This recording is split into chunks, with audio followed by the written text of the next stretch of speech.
Flat colour fill करने के बाद अगर आप इस ड्राइंग में डेप्थ क्रिएट करना चाहते हैं, उसके लिए आप शेडिंग कर सकते हैं।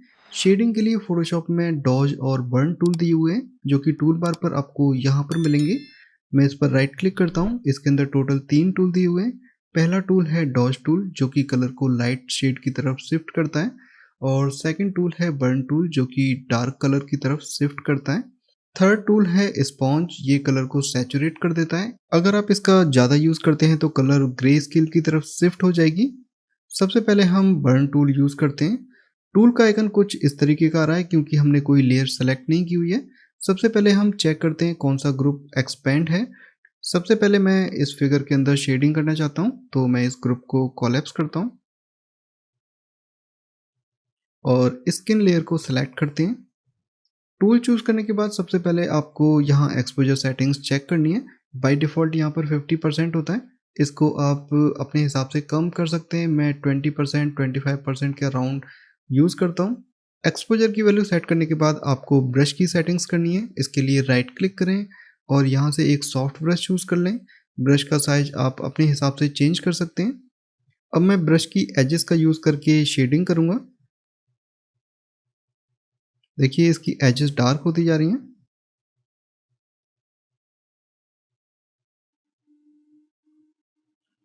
अगर इसकी एक्सपोज़र वैल्यू 50% होगी तो एक ही स्ट्रोक में जो शेडिंग क्रिएट हो जाएगी, लेकिन हम एक सॉफ्ट शेडिंग क्रिएट करना चाहते हैं, इसलिए वैल्यू कम ली हुई है।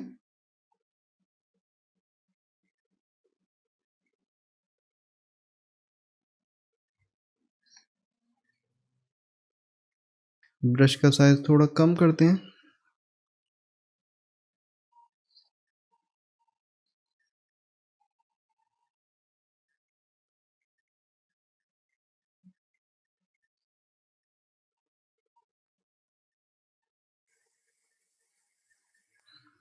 उसके बाद हम यहाँ लेग्स पर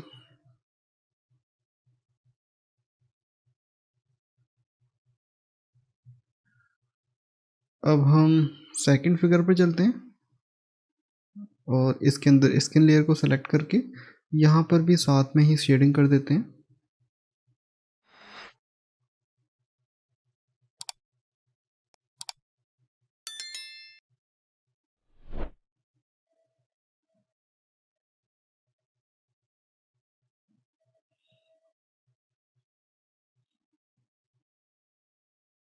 अगर आपने अपनी ड्राइंग को इस तरीके से लेयर के अंदर ऑर्गेनाइज किया हुआ है, तो शेडिंग में आपको बेनिफिट ये रहेगा कि दूसरी लेयर के ऊपर शेडिंग अप्लाई नहीं होगी। जिस लेयर को आपने सेलेक्ट किया हुआ होगा उसी लेयर के ऊपर शेडिंग टूल वर्क करेंगे। अब हम पहले ग्रुप में आते हैं और सबसे पहले मैं इस कैप के अंदर शेडिंग करता हूँ, तो इसको सेलेक्ट करते हैं।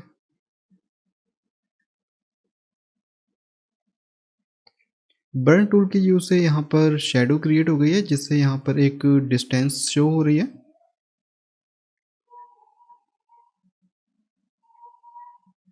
यहाँ पर मैंने शिफ्ट की का यूज़ करके एक स्ट्रेट स्ट्रोक क्रिएट किया है। अब हम अपनी टॉप लेयर को सेलेक्ट करते हैं।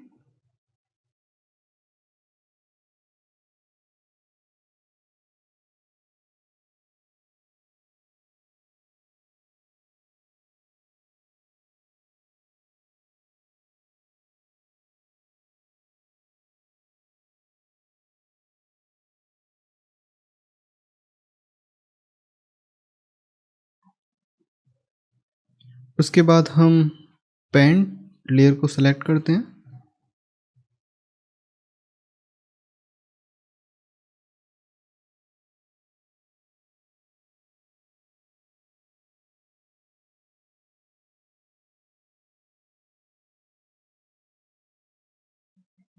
आप कोई रेफरेंस इमेज भी चूज़ कर सकते हैं, जिसको देख के आप अपनी ड्राइंग के अंदर शेडिंग कर सकते हैं। जिससे आपको आइडिया हो जाएगा कि आपको कहाँ पर शैडो क्रिएट करनी है और कहाँ पर हाइलाइट्स क्रिएट करनी है। इसी तरीके से अब हम इस ड्रेस के अंदर भी सबसे पहले मैं स्कर्ट को सिलेक्ट करता हूँ।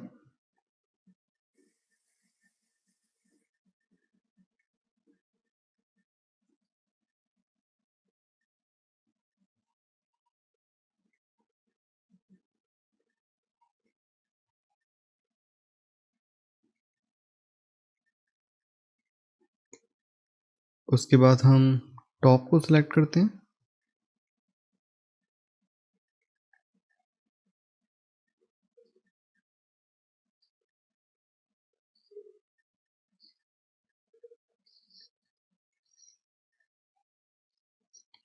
क्लिक और शिफ्ट की प्रेस करके अगर आप इस तरीके से करते हैं तो बड़े ही इजी वे में स्ट्रेट स्ट्रोक क्रिएट कर सकते हैं।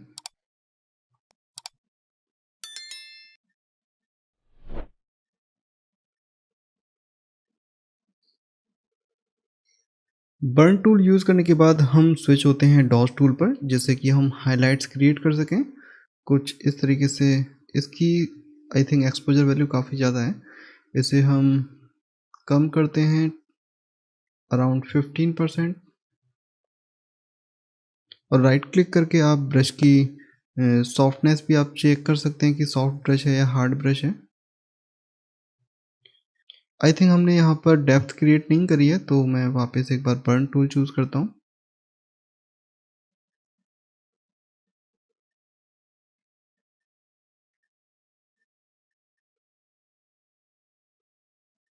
उसके बाद हम यहाँ हाइलाइट्स क्रिएट कर लेते हैं। देखिए कलर का शेड लाइट होता जा रहा है, जैसे कि एक डेप्थ क्रिएट हो रही है।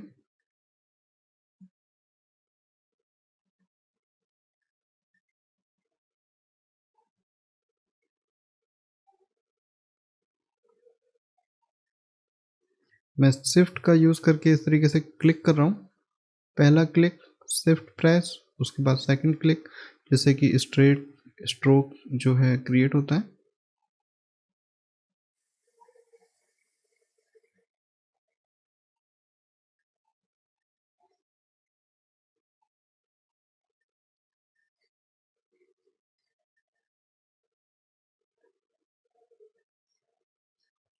इस पैनल का साइज कई बार चेंज हो जाता है, इसको आप इस तरीके से फिक्स कर सकते हैं।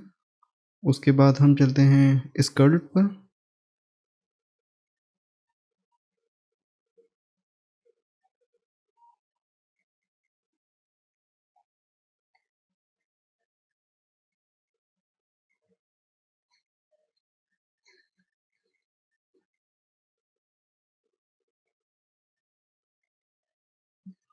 अब हम चलते हैं अपनी सेकंड फिगर पर।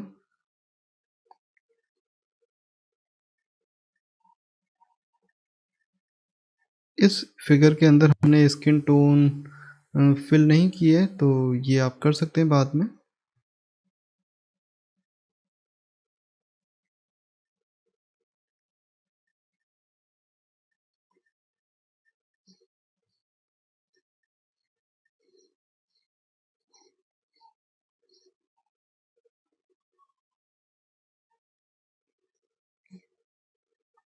केप को सिलेक्ट करते हैं।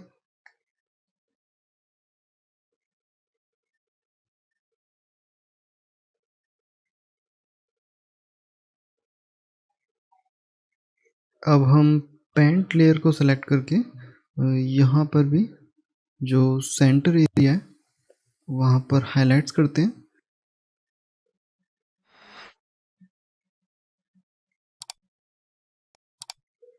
इस तरीके से आप डॉज और बर्न टूल का यूज़ करके शेडिंग कर सकते हैं।